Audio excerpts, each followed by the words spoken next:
Bonsoir, baboo. I have just gotten in from work. Happy to be here. I was just trying to decide what we should do this Tuesday night. We had our extended we had our extended reading for Monday's card. That still applies to Tuesday. It's kind of like Monday, Tuesday, and then Wednesday, Thursday, and then Friday through the weekend is our cards. And I wasn't feeling strongly about pulling another card tonight. I didn't feel like there was any big new news that we needed to know about before tomorrow. But I did, however, kind of feel drawn to reading out of the Nag Hammadi scriptures again. And last time we were doing the Secret Book of James. And I was thinking about maybe doing, I still haven't gotten on a steady, certain nights of the week. I know I'll do the weekly forecast on Sunday night. And so I was just trying to figure out regular things. And then I was like, maybe not. Maybe I'll just rotate and keep it loose. Keep it spry. But I did think about doing Secret Teaching Saturday, Secret Saturdays, or Top Secret Saturday, or something for the more of the secret mystical teachings. It's also very powerful in Judaism, especially particularly Kabbalah, for rabbis to study after midnight. There are different energies or energetic windows open in time throughout different parts of the day, different parts of the week, different parts of the year. There's associations with everything. So studying after midnight reveals more light, especially if you're tired and crazy, like I always am when I come in from work. So we get a whole lot out of being studying after midnight. And even if you're watching this later, it doesn't matter what time. I am connecting with you now, and it is, it's not after midnight right now. Oh, I was looking for my phone. I'm talking into the phone. Yeah, well, the tiredness is here. When you push through tiredness, it counts more for you. Okay, so it's not after midnight, but it's still really late, and we're still doing good. So last time we did a portion from James, and in the book of James, we're talking about James, Jesus' brother. This is one of the forbidden gospels that was found in Nag Hammadi, Egypt, or I'm assuming it is Nag Hammadi, Egypt. That I may be wrong. It might be an organization called Nag Hammadi, but I believe that from what I remember, no, it was Egypt. I think that Nag Hammadi was the place it was found, but I could be wrong about that. And so we are going to be talking about being filled and lacking. And so basically the rundown of these forbidden gospels was that there were a whole bunch of additional gospels that the other disciples had written, and some of the disciples that made it into the top 10 hits of the Bible, they had additional gospels and revelations and apocryphons and things that they wrote. And there were also different texts from maybe that period of time. It was kind of after Old Testament but before New Testament kind of thing. So there's a whole bunch of different books that didn't make it into the canonical gospels, which were agreed upon by a group of people called the Nicene Creed, who were people in charge in the Roman Empire, who met up during the time around maybe within the 100 years after Jesus's crucifixion. Christianity was on the rise, and it was a problem for the Roman Empire because this was an outlawed religion.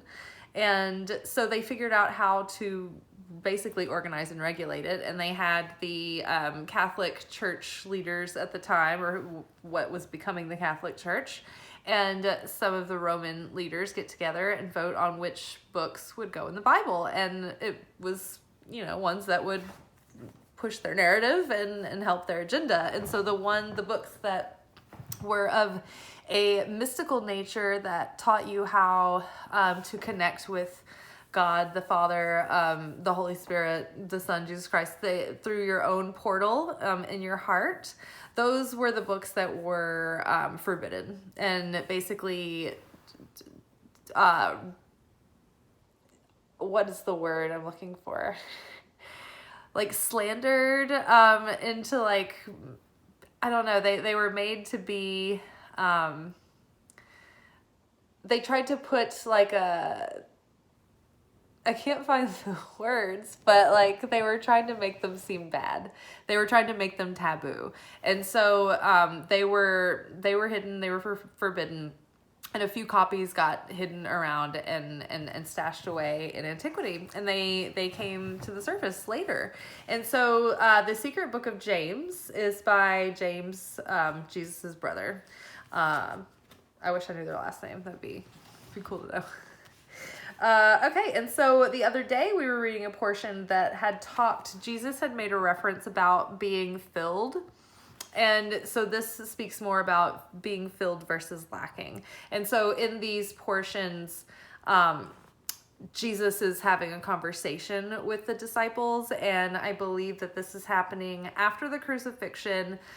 Jesus was back and forth talking to the disciples for, I think I read in a verse it was 550 days, which would be significant in the Hebrew tradition. I know in the Hebrew tradition, the soul, like a departed soul, a person who's died, like people who are still alive can like pray on that soul's behalf for up to a year, I think, to like elevate that soul and help them go through the transitional period. So there should be some significance to the fact that Jesus was like, he mentioned it, like he was like, okay, like this is like the 550th day that I've been here, like I have to go soon. Because they were like, Jesus, are you still there? And he's like, yeah, I'm still here. Like, so I've been here for like, I'm overly, like I'm here longer than I should have been, you know? He's like, you guys have got to start, like, the material has got to start clicking, people. We've got to get on the same page. We've got to unite in our, like, in our plan here. We've got to get the narrative right. Because the Nicene Creed, he knew it was all going to get skewed. And so it was vital that at least he had a couple of people that he could trust, that he knew could carry the secrets and pass them on to other people who had the wisdom and the consciousness to understand really what Jesus was trying to teach, because most of his disciples really didn't get it. Like they were willing and they were like for it, but they like didn't grasp like what he was really trying to tell them. A lot of times they were like far too literal, and he's like trying to like speak in metaphor because like the truths are so big, they're just too small to like just say it, you know. And then he would try to just say it, and he would even be like, okay, look, I've tried to put this in a parable for you, I've tried to just come out and say it, like I don't know what else to do for you. It's like that meme of, it's a long story, it's not even worth going into. Okay, so I'm gonna read the portion, and it's one of those kinds, it's a short portion, but it talks almost like in circles. So I'm gonna probably read it poorly, and then maybe I'll read it through one time, just straight through, and then I'll go back and break down like the sentences. It's like, okay. So being filled and lacking. Then Peter answered, "Look, 3 times you have told us, 'Be filled,' but we are filled." The Savior answered and said, "For this reason I have told you, 'Be filled,' that you may not lack. Those who lack will not be saved. To be filled is good, and to lack is bad. Yet since it is also good for you to lack, but bad for you to be filled, whoever is filled also lacks. One who lacks is not filled in the way another who lacks is filled, but whoever is filled is brought to an appropriate end. So you should lack when you can fill yourselves, and be filled when you lack, that you may be able to fill yourselves more. Be filled with spirit, but lack in reason. For reason is of the soul. It is soul." And I think before we break this down, I think it would behoove me to point out that the difference between soul and spirit is that the soul is the part of us that is, it's like the non-physical part of us that is closest to, I guess, our humanity.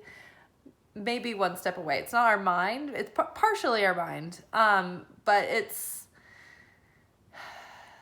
if the brain is the computer, the soul is like the operating systems and all the apps and everything like that. And so the soul has assignments when it comes to Earth. And, oh, I just found a card stuck in the couch. The soul has assignments when it comes to the earth in its lifetime. And so it is, the purpose of the soul is to be imperfect and to go through a journey of self-discovery and the discipline of self-mastery and correction. It's called in Hebrew tikkun. You are assigned certain challenges, certain assignments, parents, places where you live. Everything happens for a purpose. It is designed to happen so that you can play out your script, your movie, your mission, right? So we come here, and the soul is flawed, and it's supposed to be. It's actually a gift, because in order, like, for us to overcome our flaws, is like, it makes us holy, it makes us sacred, it makes us powerful, it makes us like it makes us higher than the angels, and that's what gives us free will. The spirit, however, is the part of us that is closer to our divinity, and it is perfect. It is pure divine essence, and it can't be improved. It's pure beingness. And so that is the part of us that needs no correction, that is so certain because it's transcended any need for reason and any need to, any part of us that's like, well, I don't need reason, I'm okay. Like, it's just so connected that there's no need for any of it, right? So that's, I think, helpful to point out the difference between soul and spirit. And everyone has one, both of them. Okay, so let's go back to the beginning. Then Peter answered, "Look, 3 times you have told us, 'Be filled,' but we are filled." And look, 3 times, like, there's some emphasis why it said, like, you've told us this 3 times. Like, there's significance in the 3, the Holy Trinity. There's usually some literary purpose, just as from an English point of view, or literature. Like, I mean, I guess this is an English translation of Hebrew or Aramaic, but you know what I mean.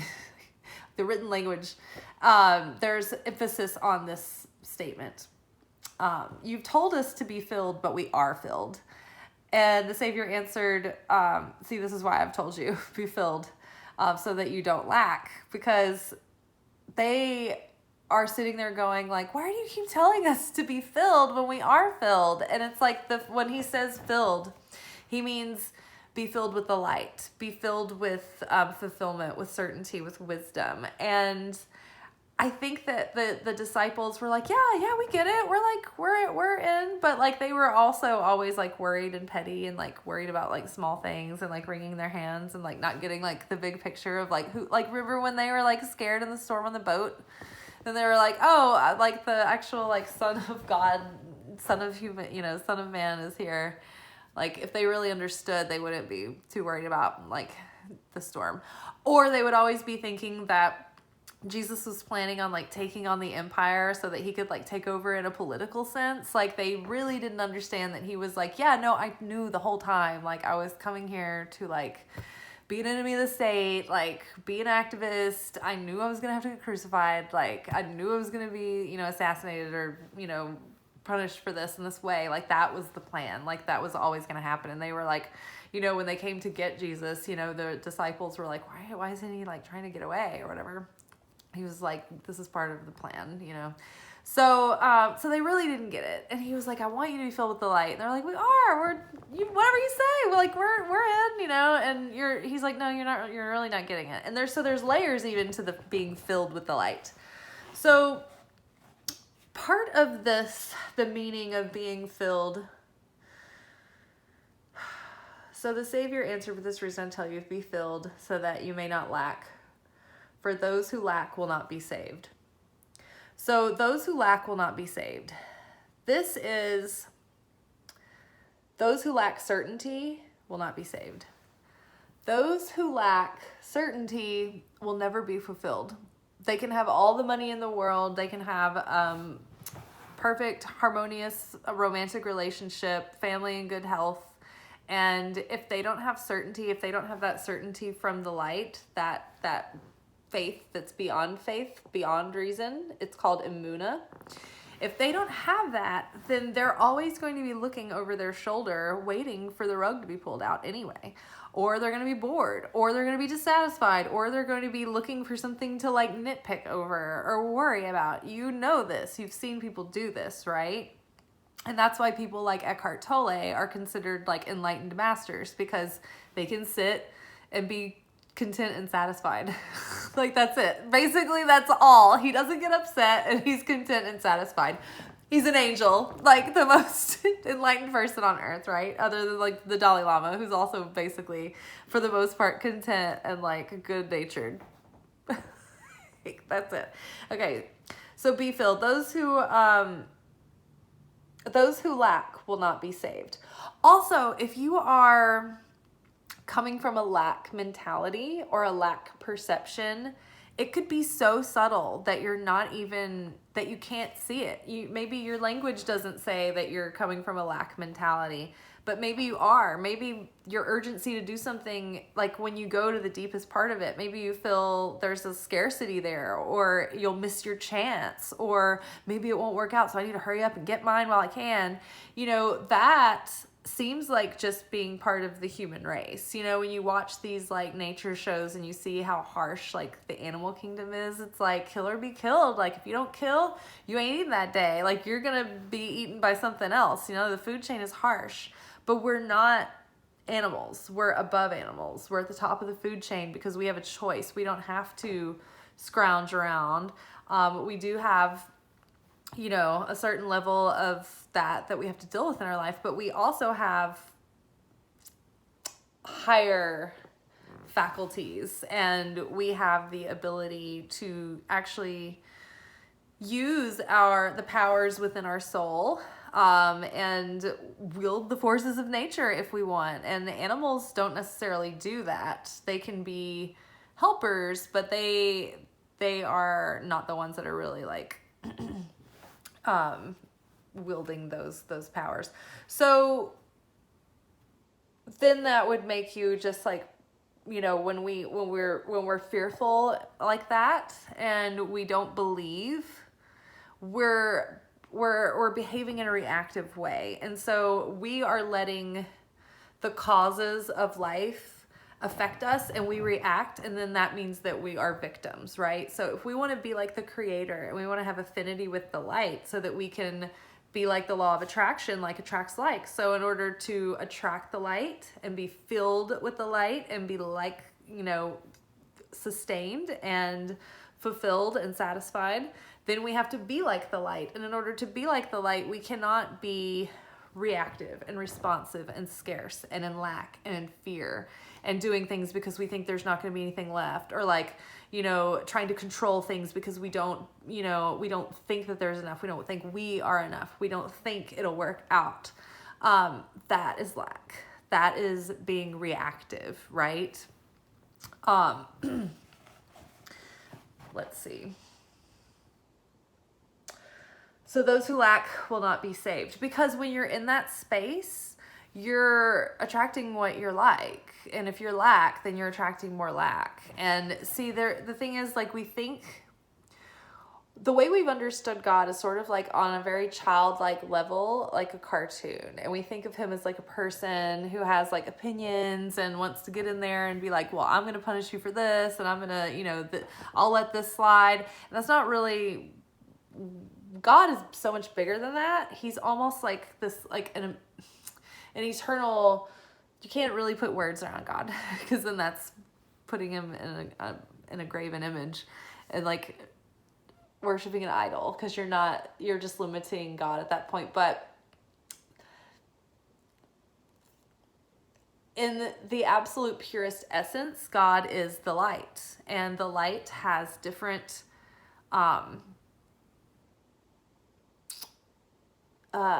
wavelengths is a physical way to put it, but like you see when the light is described in picture form, you see the pure white light coming through a prism, and it goes into different colors.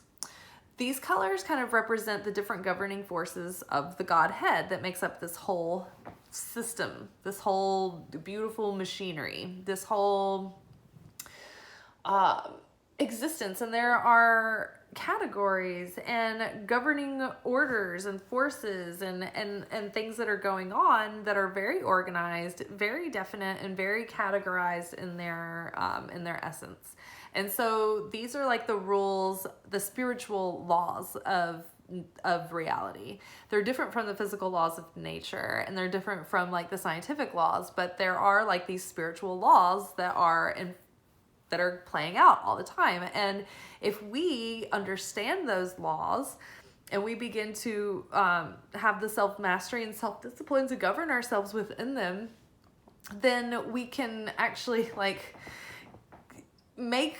get ourselves out of like this like dissonance and get into resonance and harmony with like the universe, right? So that's another part of being filled. Like if you're in lack, you can't be saved, because it's not like God's coming to get you and like he's like throwing you like a life preserver. Like that's why in Job it says, it talks about this actually around Job 22. It talks about when you're low, like you're separate, you're like when you're downtrodden and low, like there's like God can't meet you there. You have to raise yourself up. You have to purify yourself of all that grief or those heavy, low vibrational feelings. And they're not, so you're not wrong for having them. It's just that it's so far away from like what the pure light is, which is pure joy, fulfillment, like pleasure, eternal beauty, everything. Like you're not in resonance with that, right? So the miracle can't meet you there, right? So that's why it's always good to get into a different headspace and a different mood before you try to manifest something, because you'll only be attracting in more calamity, right? Okay, moving on. So to be filled is good, and to lack is bad. So to be fulfilled with the light is good, and to be in lack is bad. Yet since it is also good for you to lack, but bad for you to be filled, whoever is filled also lacks. And I think that statement actually circles back to the verse from the portion that we read the other day, where it was talking about woe to the people who have cured their illness, because they will go back to like whatever. So when we're in discomfort, we're all like in the spiritual practice, we're connecting, we're resonating, we are motivated to stay aware of ourselves and do what we have to do to get ourselves in the vibration to start attracting the miracles again, so we can get out of chaos, so we can feel better, right? We're not usually trying to stop the pain for everyone else's sake. It's usually for us, for our own sake. So what this verse is saying is that it's going back to play on what the other one was saying, which is when we're in need, when we're fearful, when we're challenged, when we're sick, we need the light. We strive for it and we connect to it. And that's usually when we feel the presence of it the strongest, and it's the most satisfying, because we need it, and we need it like we need it to live, and sometimes we do. And if we could get to that place without like negativity happening first, then that's ideal, right?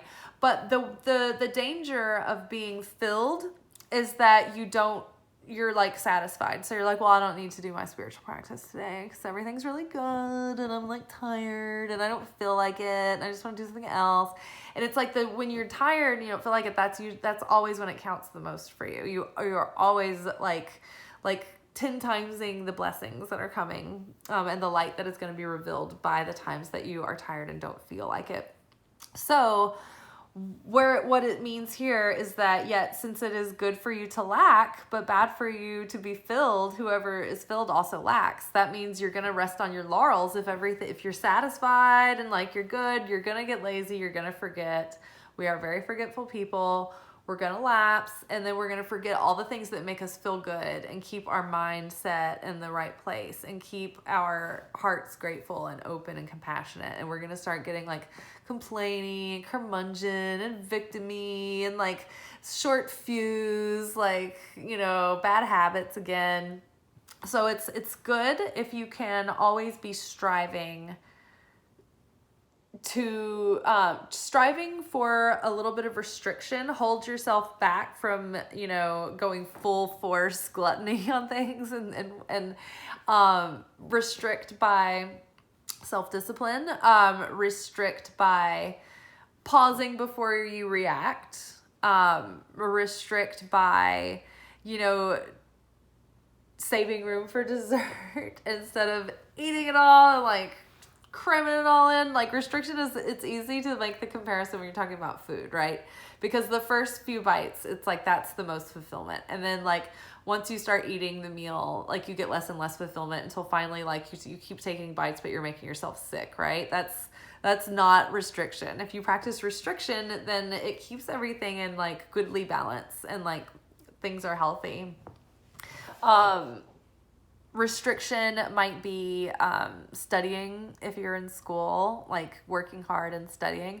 It might be something like, you know, working extra hard at your job, or trying to stay focused, or trying to like up level. Restriction is just the discipline that you put in that prevents you, anytime that you pause and you refrain from reaching from the fastest self-gratification or instant gratification, or something to anesthetize the discomfort immediately. Like, that's restriction, and that's good, because restriction builds a stronger vessel to receive and hold the light. Okay. One who lacks, hold on, let's see. When filled also lack. Okay. So if you are too filled and you're too satisfied, then you might be complacent. So that's what he's talking about. One who lacks is not filled in the way another who lacks is filled, but whoever is filled is brought to an appropriate end. So I believe that if you're filled for too long and you become complacent, inevitably, like, you will get, like, once we have this like stagnant energy, something comes in as a catalyst and a challenge to shake things up again. So you have that friction, so you have that desire to evolve once more. So challenge will come, and then you will push through and practice restriction and not be reactive, and try to align thyself with the divine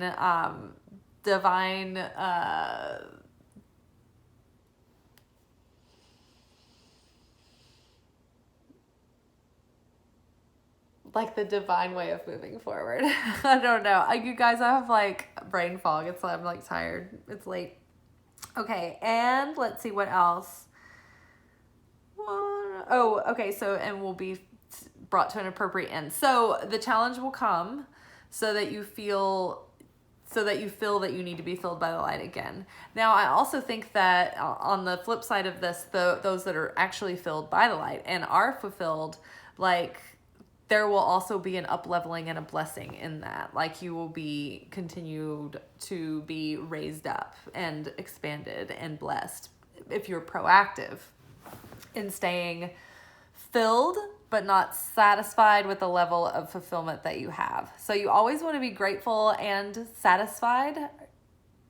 Grateful and content but not satisfied. Always wanting more. You always want to desire more of the light. You always want to get closer and deeper and more, but never be satiated, right? That's the goal.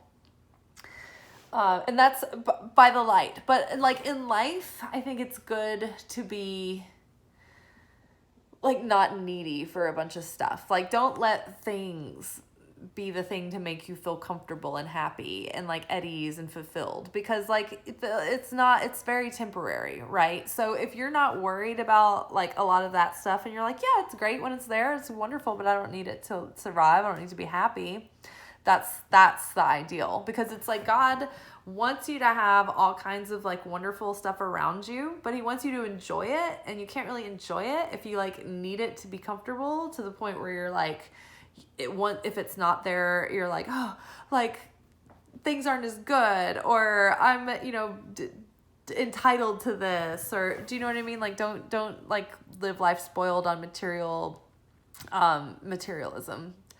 Enjoy it, but like don't like don't get your panties in a wad over it. I mean, I don't know. I see people all the time who are just like grouchy, like fucking with their like phone and being like, oh, my button's stuck, I need to go to the Verizon store and get this fixed. And it's like, well, that sounds like an awful errand. Like, I would probably just deal with the button being like kind of like messed up for like probably 2 years until my contract was up. You know what I mean? Like, it's just like, don't be too obsessed over stuff in physical world. It's like, wear it like a loose garment, enjoy it, but like don't let it don't let it get your panties in a twist.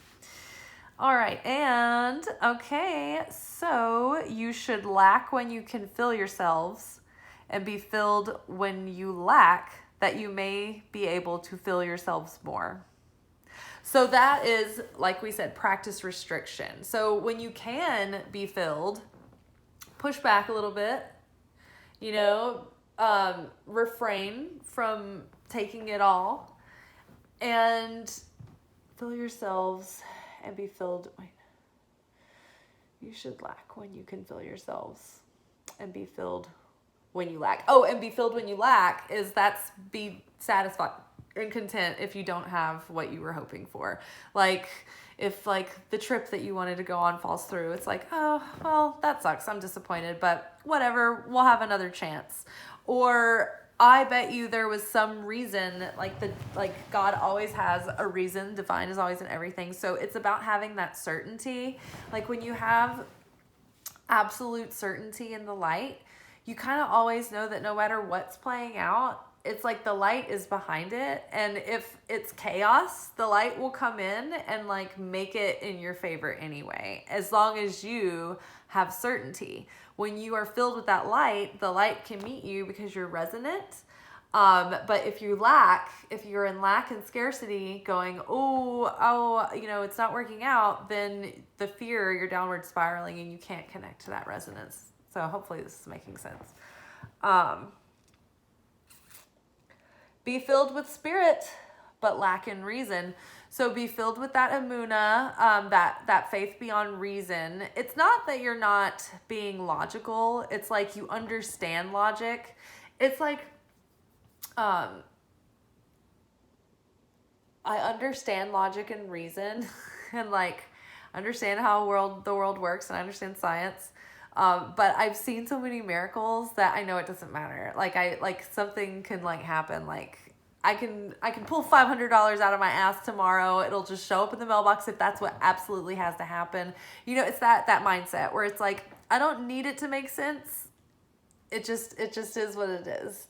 And I think that when you get to that place, you can see things coming and you're like, I don't care if it makes sense. It just is what it is. There were times when I would have a terrible feeling about a gig in production and film production, and I would want to turn it down. And like, maybe my partner was like, why would you turn down money? And I'm like, no, you don't understand. Like, I don't know. I don't have like a logical reason to give you, but it just didn't feel right. Like, I knew it was off and it wasn't hell yes. And I had like the mean case of the dreads about that one. And so I was just like, no. And every single time I found out later with somebody that had worked on whatever show it was, that it was horrible, or that they got like burned, or something horrible happened or whatever. So I never questioned it. But yeah, like that's the kind of example where it's like, you don't need reason. I mean, you're a reasonable person. Like, you're not going around thinking like the world is flat and there were no dinosaurs. Like, we like science, but we're just like, okay, magic is a science of its own. Just because like you don't really understand it or believe in it, I know that miracles happen, and I've seen them with my own two eyes, and I've lived them and I experienced them, and you ain't telling me no different, okay? So that's the kind of certainty you have, all right? Well, I'm tired. And I'm insane. And we got to the end of our paragraph. And it only took 34 minutes. But I hope you enjoyed our little forbidden sermon. Hopefully this doesn't get glitchy in the upload. Last time we talked about the Nag Hammadi Gospels, the secret teachings of Jesus. And this was, by the way, secret teachings of Jesus.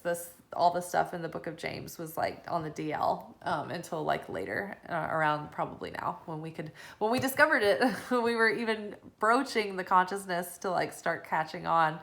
But yeah, so last time I did a secret teachings of Jesus Forbidden Gospels video. I was glitching through the whole thing. I watched it later in the upload and I'd already thrown the video away, and so I couldn't redo it, but like my mouth was like all weird and I looked haunted, but like the rest of the background wasn't glitching. So I don't know if it was just so much power coming out through the mouth portal or what, but we'll see if it happens again.